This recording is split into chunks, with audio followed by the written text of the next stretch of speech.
Autre grand titre de l'actualité, les contrôles de vitesse des automobilistes dans le cas des radars mobiles qui sont embarqués à bord de voitures banalisées. Eh bien, Gérard Collomb, le ministre de l'Intérieur, veut les confier à des sociétés extérieures. Pour quelles raisons? On voit ça avec Yves Ginca et Sylvain Giaume. Les contrôles de vitesse en voitures banalisées confiés à des sociétés privées. Le ministre de l'Intérieur approuve le projet, actuellement expérimenté en Normandie. Concrètement, la flotte de 400 voitures avec radar embarqué est pilotée par des équipages composés de 2 gendarmes ou policiers. Demain, ces voitures seraient conduites par un seul chauffeur, salarié d'une entreprise privée. Un changement qui permettrait de multiplier les contrôles. Aujourd'hui, faute de personnel disponible, ces voitures ne roulent qu'un peu plus d'1 heure par jour. Demain, elles rouleraient au minimum 5 heures.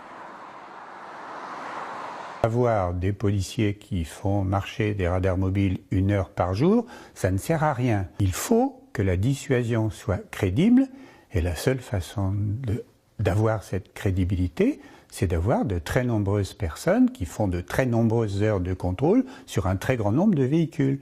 Conséquence, les excès de vitesse constatés devraient exploser. Aujourd'hui, les radars embarqués flashent automatiquement 1,5 million de fois par an. Ils devraient flasher au minimum 6 millions de fois. Ces infractions seraient transmises ensuite à la préfecture de police pour dresser les PV, montant estimé 500 millions d'euros. Mais l'objectif de cette mesure reste de faire baisser le nombre de morts sur les routes. Les associations d'automobilistes n'y croient pas. On cherche l'argent des radars. On ne cherche pas à régler les problèmes de sécurité routière. Ces dernières années, on a multiplié les mesures sur la vitesse et on observe une stagnation de la mortalité routière. Ça ne baisse plus, ça ne monte plus beaucoup, mais ça ne baisse plus. En 2016, 3477 personnes ont perdu la vie sur les routes. La vitesse excessive est toujours considérée comme le premier facteur d'accident mortel avant l'alcool.